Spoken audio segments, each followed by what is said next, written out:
Welcome to Stuff You Should Know, a production of iHeartRadio.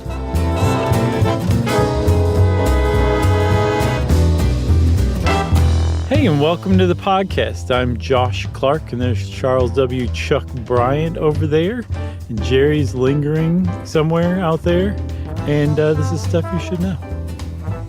It's POGs. It's POGs. That's right. That's how the theme song went. Actually, I think it was a little more extreme and in your face than that. Yeah.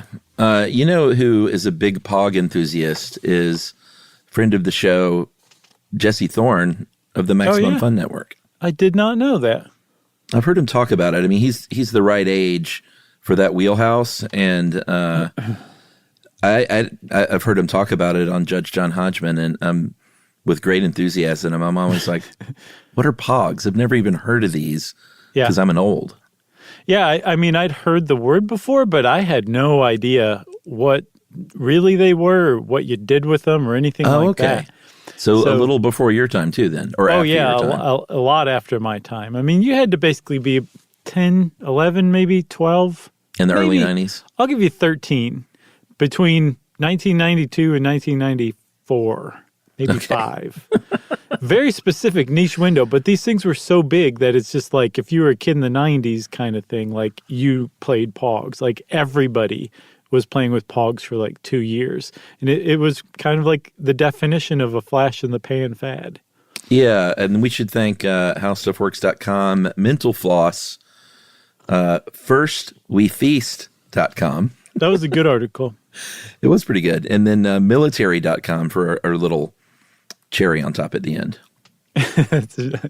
That's great, man. We'd like to thank the military-industrial complex. For the cherry on top. As a whole. So you're a child of the 70s. I'm a child of the 80s. We had our own thing. But again, this is a thing of the 90s. And with POGs, it's like I'm trying to think of a fad that was like big when we were young. And I really honestly can't think of anything, nothing akin to this. I mean, like I want to say Nintendo, maybe the original NES, but I would hardly call that a flash in the pan. You know what I mean? Yeah, I mean, POGs to me represent something different because they had two functions. They functioned as kind of trading cards, right, of sorts, but it was also a game. Mm-hmm.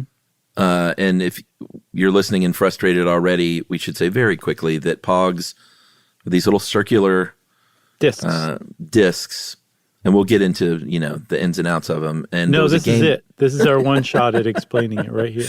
And there was a game played around them, which we will get into as well. But they also functioned as things that kids were just obsessive about trading. Like you have a Pope John Paul POG, and I really want it, so I'm going to trade you my McDonald's POG and my I don't even know what was popular in the 90s.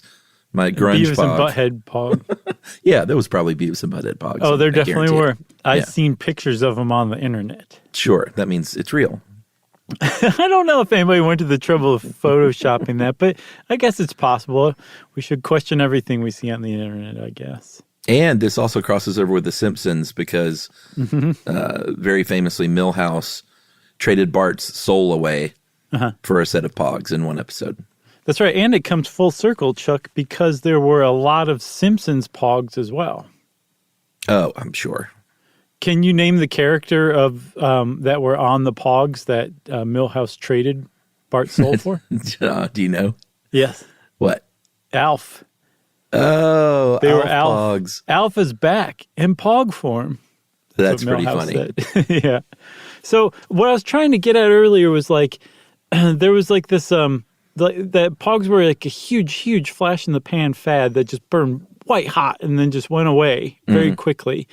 But the thing that makes them interesting is not so much that they were some, neat 2-year trend in the 90s, but that they were actually based on a much older game, and that was actually based on a much older game as well. And that it was just almost like this, the most recent iteration of this idea for a game that just keeps popping up every few hundred years and makes you wonder when it's going to pop up again in the future. Yeah, which I think is a good distinction. It makes it kind of cooler and more interesting than definitely your average Furby, or unless there were ancient Furbies that we don't know about. They've yet to be discovered at Kettle Huyuk. Yeah, that's a movie. That Furby was discovered. Yeah, ancient Furbies. Those things were kind of 90s too, right? They were after our time. I think so. I don't know much about Furbies, but this is in a long line of our sort of pop culture-y toys, forgotten toys episodes. Yeah, now that you mention it, we probably should have saved this one for Christmas. Nah, we'll find something else. So we were talking about how POGs, this game, these little discs that you play with, were based on a much older game. And it turns out that there was a person, a woman who was a teacher and a guidance counselor in Hawaii at Waialua Elementary School in Oahu, who in 1991 said, "Gather around, children. I noticed that you guys are playing a little rough on the playground. That dodgeball has been coated with tar and broken glass, and I'm not very happy about that. I want you guys to try something different. Let's try something that my grandparents used to play and that I played when I was a little kid your age, and it's called milk caps. I'm going to show you how to do it." Snooze. And she introduced these kids to this game of milk caps, and you would think it would be kind of snoozy, but I think this demonstrates just how engrossing, but also simple, the game of POGs actually is. That this old-timey game captured these 1991 school kids' attention and then just spread like wildfire, as it's been put. Yeah, her name was, she's got a great name. Her name was Blossom Galbiso. Fantastic name. And this was, like you said, in 1991. And sadly, she passed away in 1994. Yeah. So she, I guess, got to see some of the light, bright burning of kind of what she brought to the forefront of the children's playgrounds. She did. I've seen interviews with her, and there were plenty of photos of her. Like, people knew where this came from as it was going on, too. Maybe she didn't see it die off, which would be kind of really nice. Oh, yeah. Her last words were, it's still going are going to live forever. That would be really nice, actually. What a way to go. It would be. But yeah, she burned bright and hot and short like her creation. Do we go back to Japan, or should we talk more about this and then go back? Yeah, I think we should talk more about milk caps and then take it back from there, because she used to play this as a kid, and I think she was born in 1949, so say she was playing this in late 50s, early 60s. But like I said, her grandparents, I guess like she said through me, her grandparents had played it as well. So this game of milk caps was just like POGs. They were, you would use these little cardboard discs, and they were called milk caps because they were actually the caps that you would get on a bottle of milk. They would use a cardboard cap to seal the bottle of milk, and then I think they would put like a rubber thing around it to hold the cardboard cap on. But for all intents and purposes, the cap was this little cardboard disc, and it would have like the dairy's name on it and the information, and probably like, you know, the latest date it could be sold by, that kind of thing. But when you took these things off and you stacked them up into a pile, you could make a pretty good game out of them, a game called Milk Caps. Right, and we'll get to the exact gameplay in a second, but they were playing with milk caps mainly there on Maui in Oahu, from these milk caps from Maui, the Haleakala Dairy, who, they were sending this milk all over the place. They were actually packaged by or getting packaging from a Canadian company that were actually manufacturing these caps, and they were making the milk. It was just fine. I'm sure they did a great business. They did. But then they decided to make a new drink called Passion Orange Guava, or Passion Fruit Orange Guava, POG. And it was like it sounds, it's a little mixed juice drink. It sounds amazing. It does, doesn't it? Yeah, I can't wait to try it one day. I bet it's good. So those little caps, that's where they got the name. It was Passion Fruit Orange Guava, so they became known as POG caps.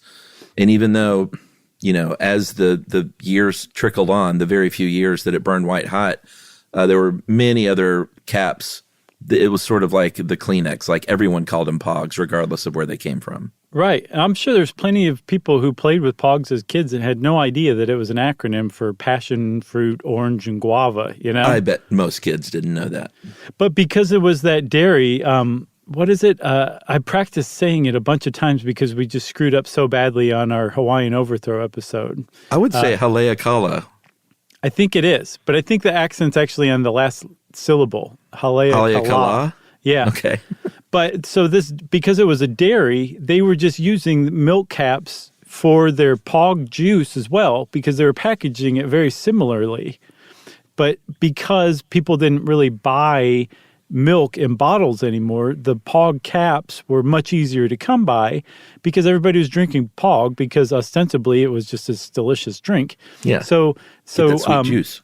Exactly. So Blossom Galbiso and her young wards started like bringing these caps in from school, and then eventually writing to the dairy and asking for them, and then eventually writing to Standpack, like you were saying, and saying, "Do you have any more of these caps that we can get? Because we could use them, and we've drank so much POG, we all have diabetes now, but we still want to play, but we just can't drink any more POG."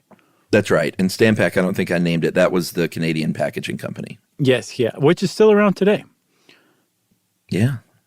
I looked them up. You can buy all sorts of lids. I cannot find those cardboard POG inserts any longer, but if you want some to-go coffee lids, Standpack is your company. This episode, by the way, is brought to you by Standpack. Do they still have the POG juice? You can still get that, right? I think it's like in a carton now. Yes. I could not find it anywhere. I don't know if you have to be on the West Coast to find it, but you can make your own. It's just equal parts passion fruit, guava, and orange. I've also seen that's best served ice cold. And I bet it's good with the vodka. I saw a recipe with vodka, yes, and then also one with aquavit and rum, which sounds pretty great. It does. And now I'm seeing it's on a big box website that we dare not name. Okay, that is not, I don't think that is Halea Kala Dairy's version. I think that's another company's, because I saw that on the same big box website. And they can call it POG? Yes, and we'll get to why. Well, gosh, good point. Yes, isn't it? So much now intrigue. We see it full circle on this big box website. All right. I think we should take a break. This is too much intrigue even for me to take. Okay. And then we'll come back after this and talk about its more ancient traditions right after this. Booyah!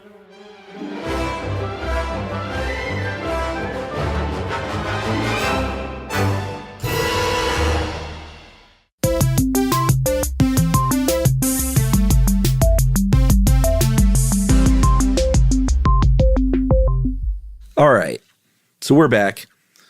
We got Blossom. It's early 90s. Blossom Galbiso is worried about violence on the playground, introduces these kids to this sort of antiquated, silly game, and they love it. They do. But how did this thing get to Hawaii to begin with? You may ask. I can tell you how it got there. I can actually tell you the date, Chuck. Let's hear it. February 8th, 1885. A ship called the City of Tokyo, spelled Tokio, arrived in Hawaii with 900 Japanese immigrants aboard looking for work in the sugarcane fields of Hawaii.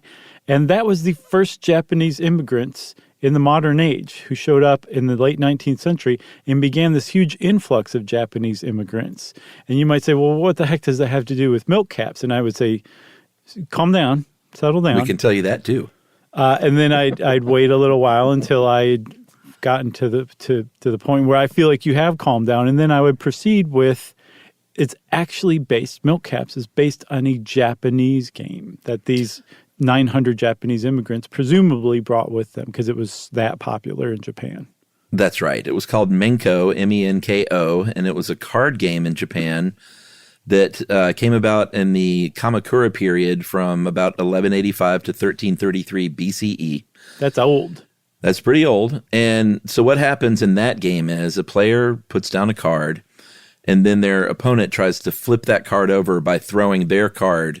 It sounds really difficult because it sounds like it's just one card that you're throwing at another single card.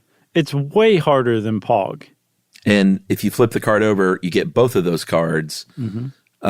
Again, not like POGs in one way, in the gameplay way, which we'll get to, but Minko was very much like POG in that these little cards actually had symbols of cultural icons in Japan. They had warriors on there and wrestlers. They were not they were cardboard later on, but I think they were like wood or ceramic or clay earlier on.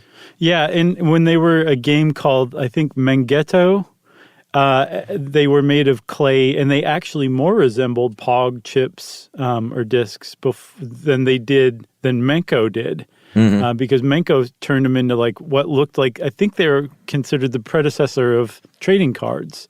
Yeah. These Menko cards, right? They are. So, but before that, when they were little clay tablets, they were little disc shapes, and they had like pictures and everything on them. So they seemed more like POGs then than they did by the time they arrived in Hawaii. Right. But again, just trying to flip over a disc by throwing another disc at it, it seems really difficult to accomplish to me. It definitely does. So what the kids in Hawaii did with this game of Menko was they turned it into this milk cap game using milk caps, which are widely available to them. And rather than one milk cap trying to overturn another milk cap, you just stack a bunch of them together and try to overturn as many as you could. A lot easier. Way easier. So much easier that like you could really get the interest of some like 6, 7, 8, 9, 10, 11, 12, 13, again, is as high as I'm going. That's the cutoff. Year-old kids' attention, you know? Yeah, and it probably matters about your family and birth order, because I could see maybe if you're a 14-year-old only child getting into it, but if you're 14 and you've got a 9-year-old little brother or sister, you're going to make fun of their POGs. Yeah, if you're, what was it, a Juliet? Right. You're allowed Juliet to play would never POGs. do that. You're allowed to play POGs at 14. No. That's what I'm okay, saying, the 14-year-old only sure. child. Yeah, right. Poor little Juliet. Yeah. So she's got this game going. Blossom has got this game going. Or I guess they called her Miss Galbiso. Sure. And there was a man named Alan Rapinski who saw dollar signs. This is crazy. It is crazy because, like we said, Stanpak was making these bottle caps in Canada. And he said, you know what? Kids are really liking this game. I'm really curious how he had his fingers so on the pulse. That's what I'm saying. He was in California, and this is just going on in Hawaii. And it's not like Hawaii and California don't communicate at all, or didn't in the 80s or early 90s. Well, it started to come over, and when it did start to come over to the mainland, it definitely started in California first. So right, but I have the impression that he brought it over to the mainland, that he found out about some hot trend that had just started in Hawaii and got in on it from California. That's my take on it. Well, you know what doesn't help is every article I read says he somehow caught wind. Right, exactly. He might have gone over there on business or something. Who knows? It may have. What's this? What are all these kids doing? Throwing these bottle caps all around. That's either that or else somebody told him about it, and he was like, "Wait, what are you talking about? I want to know more about it." He was a guy who had a real nose for potential. Like he was the man who bought the patent for a little leather protectant that was called Trinon, I think, at the time, but he turned it into Armorall. Yeah. He was the guy that brought the world Armorall. He didn't invent it, but he figured out how to market it and turn it into something huge. Remember that non-wrinkle spray? You could spray your clothes and it would get the wrinkles out. Yeah, sure. I think it was called Wrinkle Free or something like that in the 80s. He marketed that. Just a bunch of like interesting stuff. So he found out about POGs. He caught wind of it one way or another. I bet I know how it happened. How? I bet he went to Hawaii on business. Okay. Is always kind of keen to his, goings on around him because he's always looking for that next $1 million idea. Sure. And he saw the first fist fight break out with these kids over a set of POGs that they wanted to trade or a winner take all game. And he saw this bloodthirst and was like, I can make money off of that. Yeah, that, and then he did the other thing he was well known for. He ran over and broke up the fight by spraying both of the combatants with Armorall, and they just slipped right off of one another and couldn't land a single punch. And when they got wrinkled up, he sprayed them with wrinkle free. Yeah, that's right. Great story. So, yeah, you're probably right, because that is kind of what the ultimate destiny of POGs was, and he was largely responsible for that, because if Blossom Galbiso was the mother of POGs, this guy was the father of POGs. He was the guy who, and as far as I know, they were not in any way maritally related or anything like that. They were just related by POGs. But he took it and just introduced the world to it, just as this marketing guy, and he actually formed a group called the World POG Federation within, I think, a year of Blossom Galbiso introducing this for the first time to her students in Hawaii, the World Pog Federation had been created by Alan Rapinski and his company.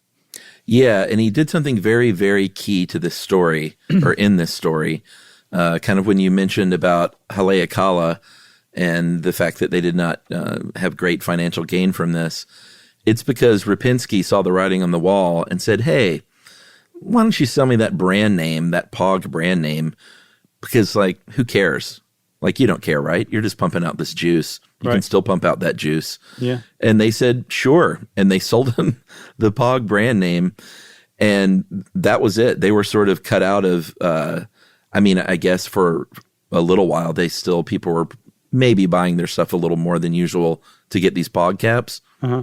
But they weren't, like, getting juice. No pun intended, from like the rights to sell these things. They were, as a matter of fact, from what I can tell, I think I saw in like a LA Times article or something from the 90s that they got 15% cut of rev. So he did cut them in. Yes. Oh, okay. I didn't know that. So it wasn't like entirely like, this LA businessman fleeced some Hawaiian dairy farmers entirely. Like they were cut in. But I think the big thing is like that.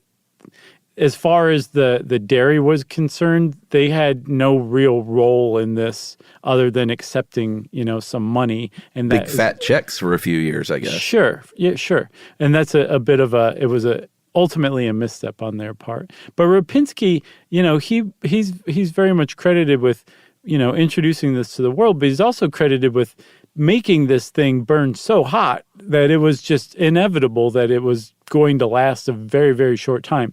And a lot of people kind of say, that was a screw up. He shouldn't have done it like that. But I also have the impression that he knew that this thing, no matter what he did, it's not like POGs were always going to be around, that they were the new baseball cards or anything. So I think he came along and was like, we need to get as much money as we possibly can out of this because it's not going to last for very long. And he proceeded to do that.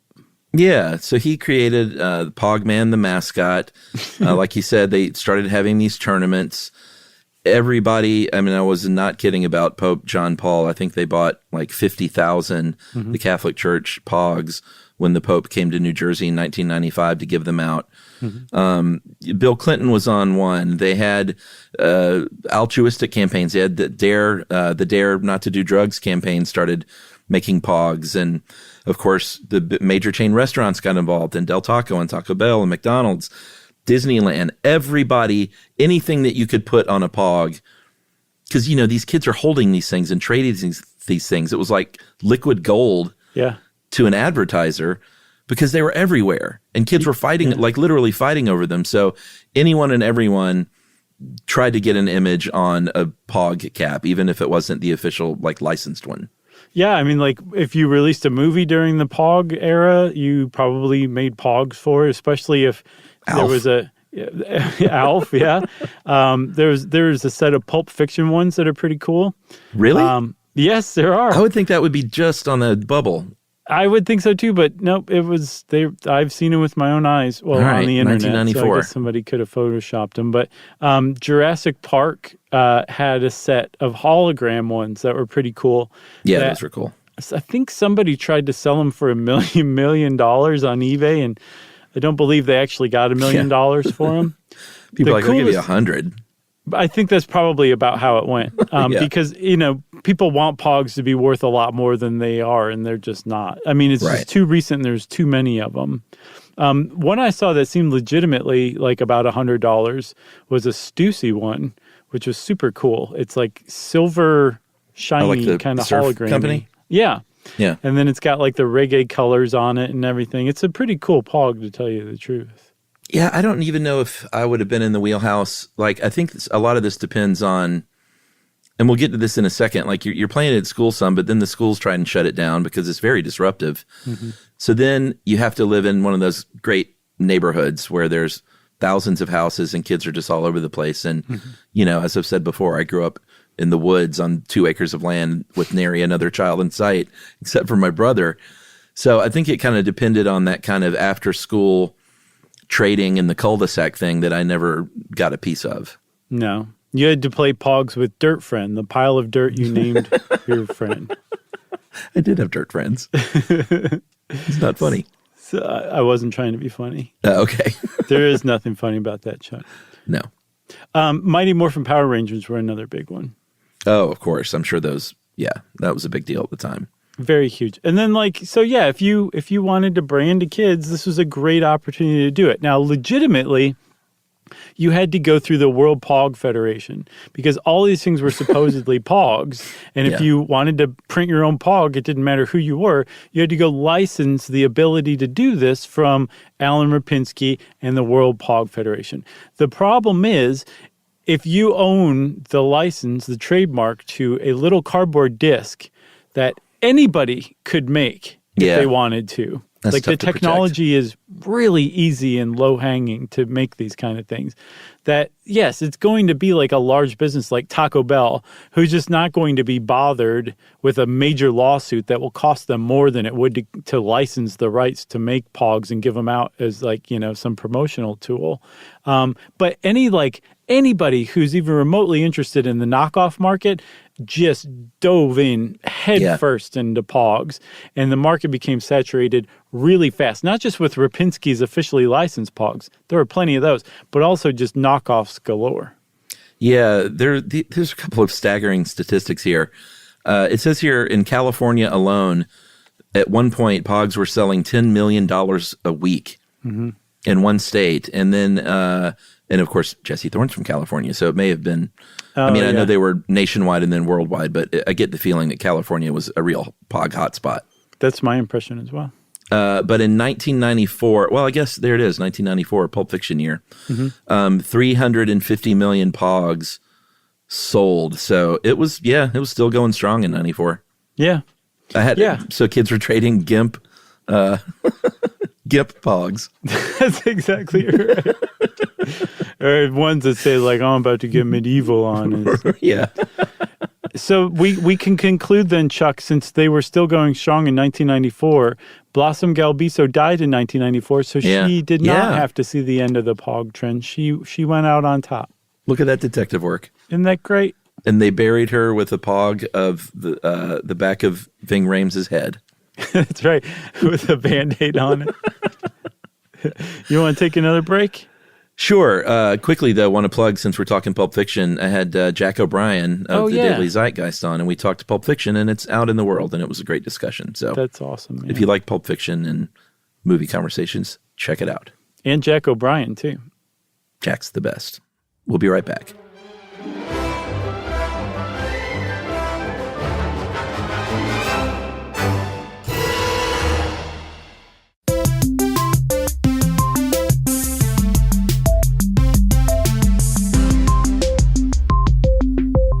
Okay, so we're back. POGs have burned bright. They've started to kind of fizzle, though, right?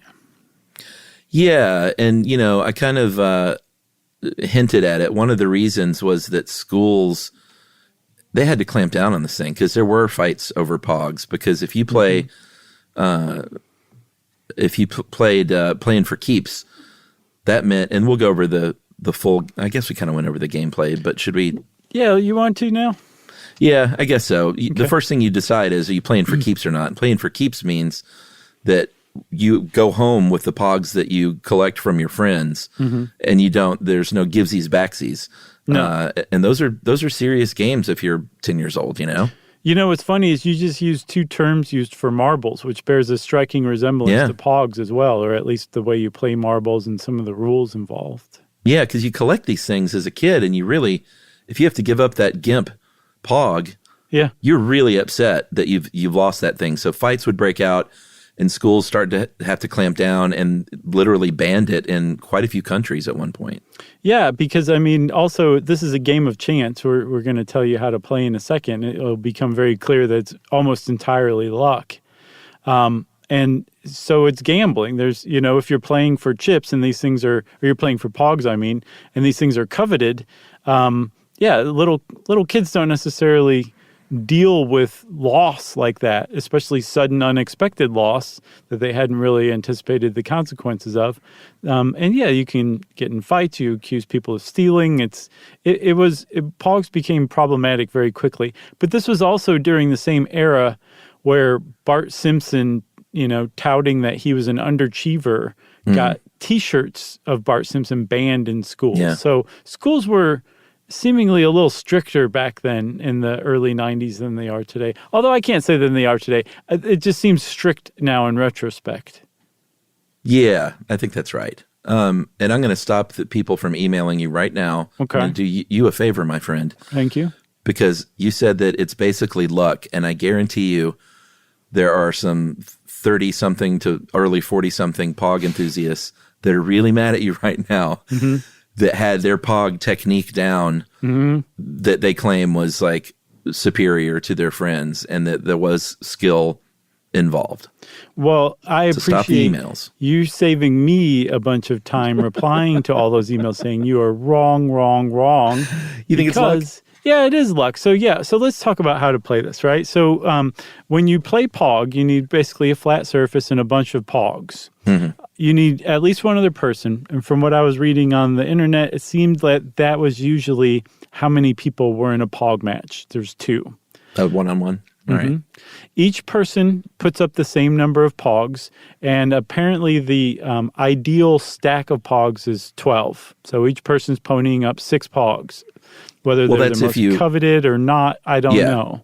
That's only if you want to follow the unofficial POG and Cat Player's Handbook written by Jason Page. Exactly. Who probably knows what he's talking about, at least more than I do.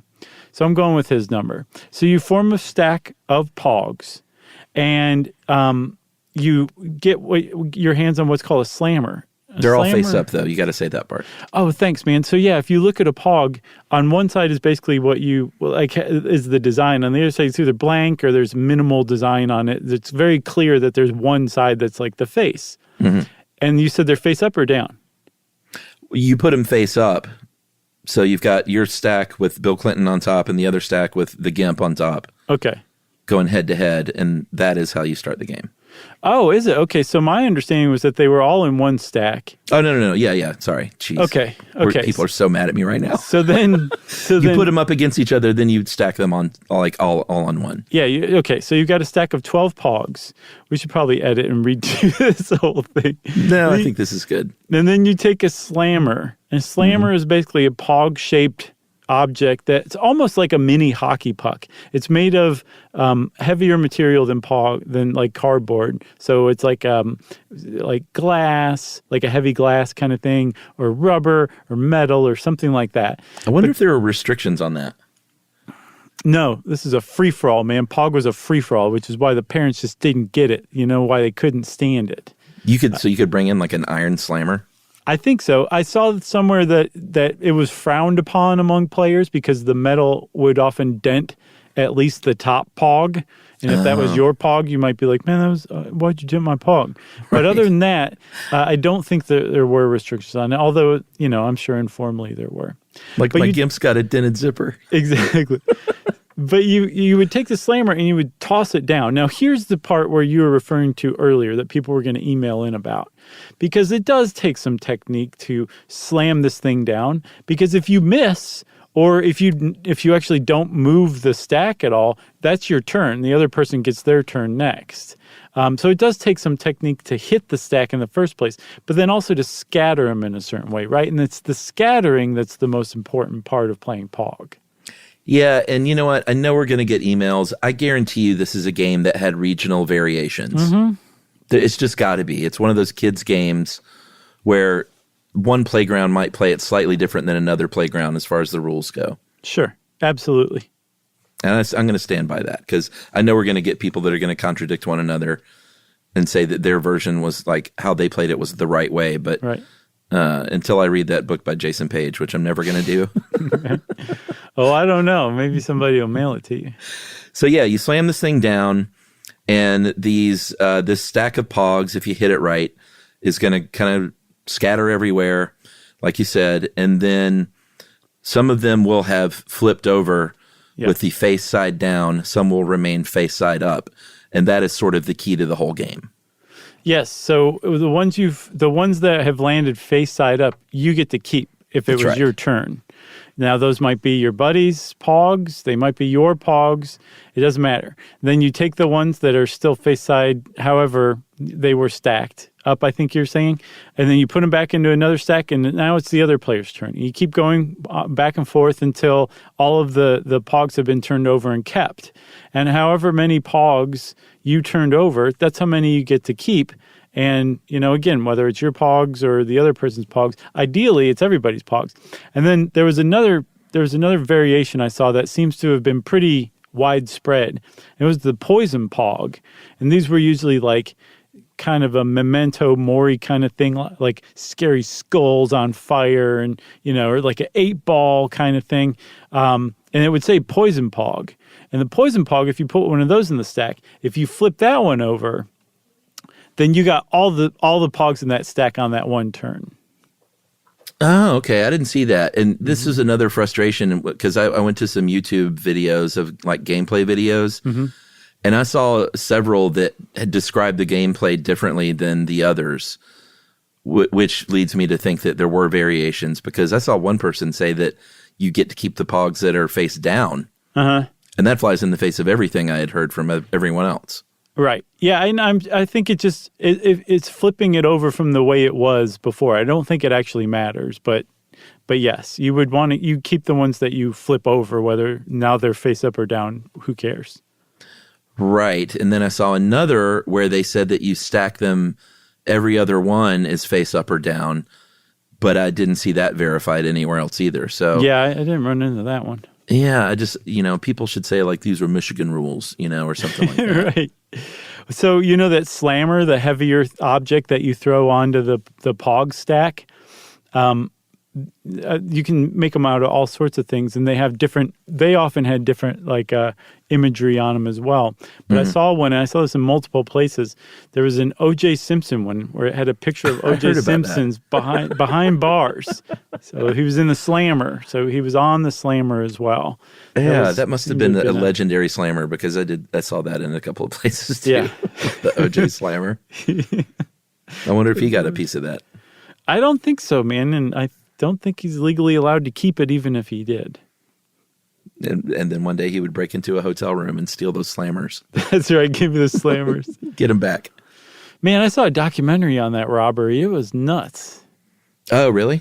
Yeah, I guess it was... No. I'm sorry. It was that...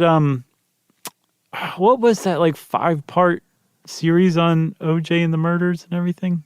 Yeah, I remember that. Was it a 30 for 30 that did it? I don't remember. I know it was just a documentary, I think. Yeah, but a documentary series. But yeah, they covered that robbery too, and it was just so casual and dumb, and so casually dumb too. It was Not just a smart bizarre. move. No, it really wasn't. So let's see. I think we've explained how to play POGs about as thoroughly as you possibly can, don't you? I think so. Well, let's talk about how they finally fizzled out. Well, like I said earlier, I think the banning on the playgrounds and then the banning or at school and then I think the U.S., Canada, Sweden, Iceland, Germany, the U.K., and Australia all banned these pieces in schools. And so that's going to put a damper on something if you're stuck at dumb school all day and you can't have your POGs and you're just limited to the hours between 3 and 6 when mom and dad call you back to eat dinner. Okay, on the one hand, but I also saw a contemporary piece of journalism in 1994 that interviewed the founder of Trove USA, which was a big POG maker at the time. And he speculated that those school bans actually increased POG sales and probably but also probably prolonged the interest because if kids had been free to play these all the time, they would have lost interest that much faster. I mean, I think ultimately that's what happened. It's like it's like many kid fads. It becomes not cool. You age out of it a little bit. Sure. And maybe the kids below you aren't interested and it just goes away. I mean, I don't think there's a smoking gun here, do you? Besides OJ. I would say OJ is probably the culprit for why POGs went away. Yeah. I think they said in Boys Life magazine. This is a great death knell. In a 1998 issue of Boys Life magazine, they basically said it was done and not cool anymore. So yeah, they compared it to things like what's that one where you chase a hoop with a stick? Yeah, I know what you Like mean. that and playing marbles and all these old-timey fads, they included Pog among them already. But if Boys Life said it in 1998, then it probably meant it went out by 1996. Exactly. It was super out by then. So we kind of mentioned, Chuck, that Haleakala Dairy did not really benefit from this. I mean, they did financially. I'm sure 15% cut of all of that hundreds of millions of dollars that was flowing to the World Pog Federation for a couple of years definitely boosted their annual revenue, I'm sure. Mm-hmm. But if you talk to most people and say, what does POG actually mean? They probably couldn't tell you.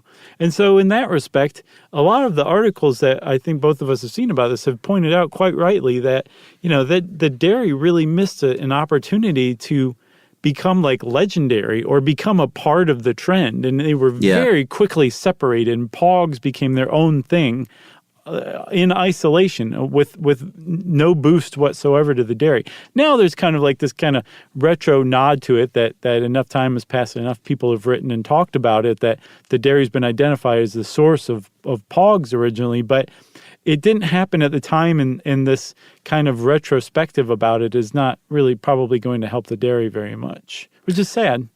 Yeah, and you know why? Because they were a dairy. Right. Like in this one article that they spoke with this creative director at a New York ad agency that was like, this is why you really need to pay attention to what your consumer is doing with your brand. Like if they have off-brand uses going on, you need to know about it to capitalize on it, and look at McDonald's, and like they're the perfect company with this stuff. And it's just like, man, they were a dairy that in Hawaii, they weren't paying attention to that, and they shouldn't have been expected to, I don't think. Sure. No, and certainly not. And I think also it's one of those things where the only way that they possibly could have capitalized it is if they had taken the gamble that this was going to be an enormous fad, which would take a tremendous amount of foresight. And then also would have had to have hired like a publicist, like the guy that was interviewed or quoted in that article. And they're not going to do that. They would have had to have figured it out, and then they could have possibly bungled it. It would have been a big deal. But also, they're like you said, they're a dairy, and that's not the way that they're thinking. But yeah, in hindsight, it's very easy to blame them.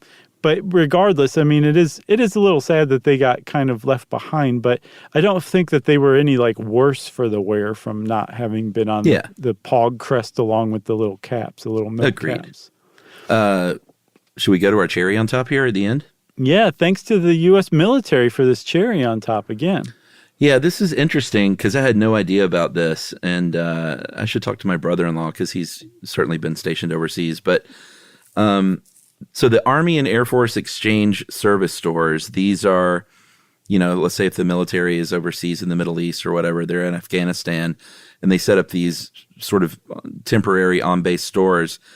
They started issuing POGs, these little cardboard coins, in November 2001 because they were lighter than metal coins. You could ship them a lot cheaper overseas, and it was supposed to be like a temporary thing. And, it said how much it was worth, basically. But then they started having pictures on it and comic book characters and NASCAR drivers and stuff like that. People just can't resist. No. But they were essentially POGs. And, I don't see anything that they actually played the game, but they functioned as currency for American service people in Afghanistan since 2001 until just recently. Yeah. And then this, was it military.com article? Yeah.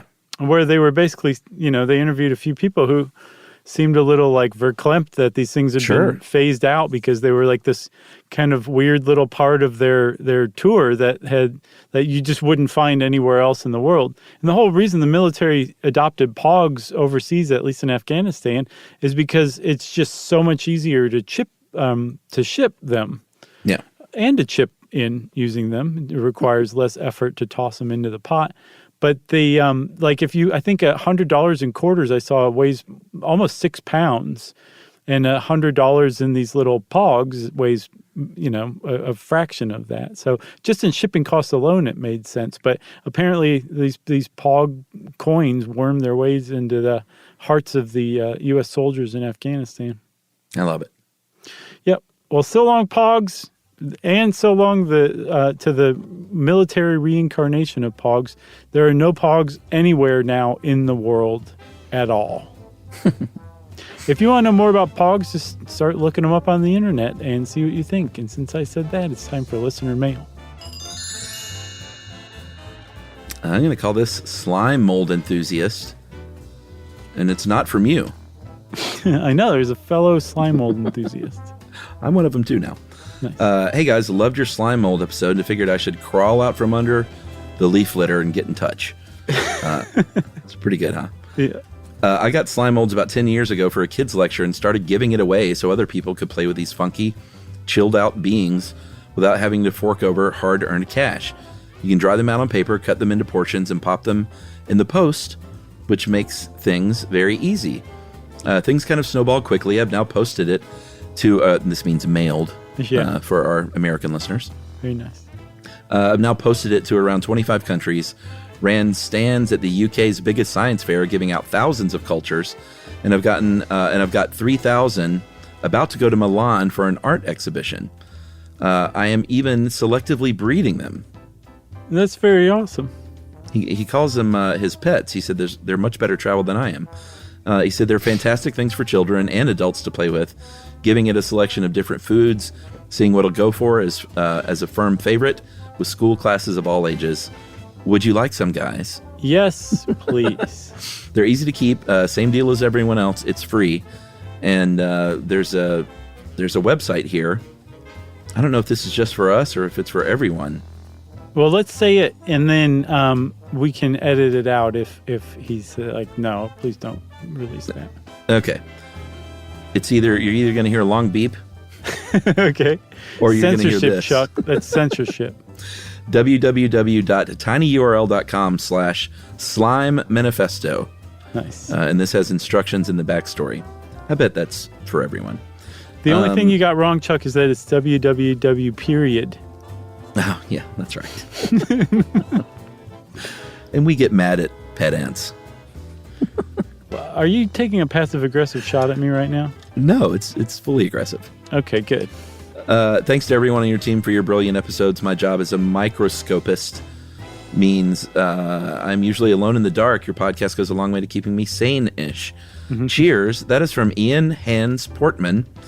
And then he adds this little postscript. I've accidentally tasted Physarum several times. It's easy to do when a half square meter of it is hungry and gets loose in your bag. It tastes like a compost heap smells, but with the added bonus of being incredibly bitter. Wow. This is a great email, Ian. Thank you for this. Yeah, Ian, this is one of the tops of all time, frankly. It has it all. It has something that we're already interested in. Uh-huh. It has an offer to give us something we're already interested in for free. It's British. And it includes accidentally tasting a live organism. Yeah, that could, creepily take over your household. Yeah, or your body now that you've eaten it. That's right. Well, good luck to Ian surviving the slime mold tasting encounter. I hope that you live long enough to send us some free slime mold, because I will definitely take you up on that for sure. For sure. Thanks again, Ian. And if you want to be like Ian and be super cool, you can send us an email too. Send it off to stuffpodcast@iheartradio.com.